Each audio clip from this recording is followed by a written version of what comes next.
saa 12:30 saa za Afrika Mashariki, sawa na saa 11:30 saa za Afrika ya Kati. Ujambo popote ulipo, karibu kuifuata taarifa hii za habari katika lugha bora sanifu nyoroto kufia Kiswahili unako idhaa ya Kiswahili ya Kwetu Live 01. Mtangazaji naitwa Esther Shibabu, lakini kwanza muhtasari wake. Makao makuu ya chama cha kisiasa PPRD chake kinara wa upinzani Joseph Kabila, rais wa zamani wa nchi ya Jamhuri ya Kidemokrasia ya Kongo, iliweza kuchomwa moto huko mjini Kinshasa. Ilikuwa ni Mei 4. Na naibu rais wa zamani wa Kenya Rigathi Gachagua atarajia kuhudumia hafla kuu jijini Nairobi. Na rais wa Kenya William Ruto amesema kwamba nchi ya Kenya na Tanzania zote zimetegemeana. Haya na mengineo, hiyo ndio anaonda taarifa hii za habari ambayo ninakuomba ututege sikio.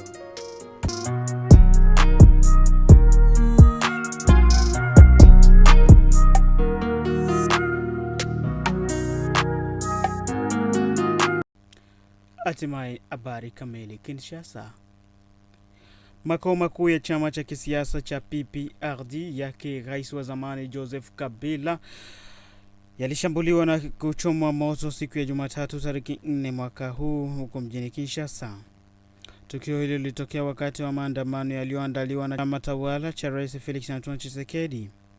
Maandamano haya yaliwashirikisha pia vyama vingine wanachama wa jukwaa la Union Sacrée de la Nation kwa lengo la kuunga mkono vikwazo vya Marekani dhidi ya Joseph Kabila ambaye anatumiwa kuwaunga mkono waasi wa M23.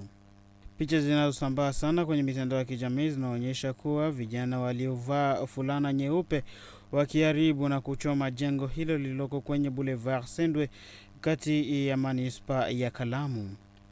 Baada ya maandamano haya, waandamanaji waliwasilishwa haraka katika ubalozi wa Marekani wakimshukuru rais wa Marekani Donald Trump kwa kuchukua hatua ya kuweza kuweka vikwazo dhidi ya rais wa zamani Joseph Kabila.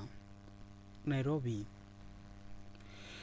Naibu rais wa zamani wa Kenya Rigathi Gachagua anatarajia kuhudhuria hafla ya masuala ya kazi mjini Nairobi Jumanne asubuhi, ambako atakuwa mgeni rasmi katika kongamano lililoandaliwa na chama cha wafanyakazi wa usimamizi yani Kenyan Management and Supervisors Workers Union.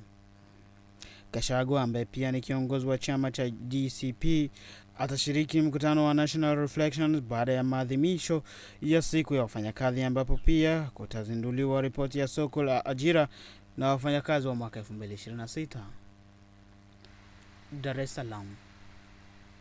Rais wa Kenya William Ruto amesema kuwa Tanzania na Kenya zinategemeana na zimefungwa na hatima ya pamoja. Alitoa kauli hiyo jana Dar es Salaam alipoanza ziara ya serikali ya siku 2 nchini humo.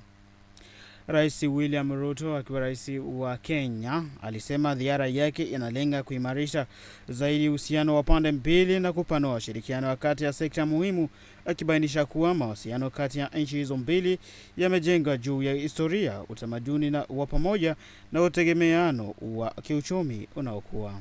Hapa ni kinukuu: nilimweleza dada yangu rais wa Tanzania Samia Suluhu Hassan kwamba Kenya inahitaji Tanzania kama ambavyo Tanzania inahitaji Kenya. Sisi ni watu mmoja wenye hatima pamoja, ndivyo alisema Rais William Ruto wa Kenya. Sudan Kusini. Rais Salva Kiir ameagiza taasisi husika za fedha kutoa fedha kusaidia mchakato wa uchaguzi, huku maandalizi ya uchaguzi wa Disemba yakiendelea. Wito huu ulitolewa wakati wa mkutano wa kamati iliyohusika na kuratibu mazungumzo kati ya vyama iliyohudhuriwa na waziri wa masuala ya baraza ya mawaziri Daktari Martin Elian Lamuro na waziri wa mambo ya ndani Aleu Anyen Aleu. Alisisitiza jukumu la polisi na wafanyakazi wengine wa usalama katika kuhakikisha kwamba uchaguzi ni salamini na unafanyika katika amani. Wakati wa mkutano huo, kamati iliwasilisha bajeti ya kusaidia kazi ya taasisi za uchaguzi, huku Rais Kiir aliagiza kamati hiyo kuendelea na juhudi ya kukusanya rasilimali zinazohitajika. Mwisho wa taarifa za habari zilizoletwa nami Esther Shibabu. Shukran kwa muda wako.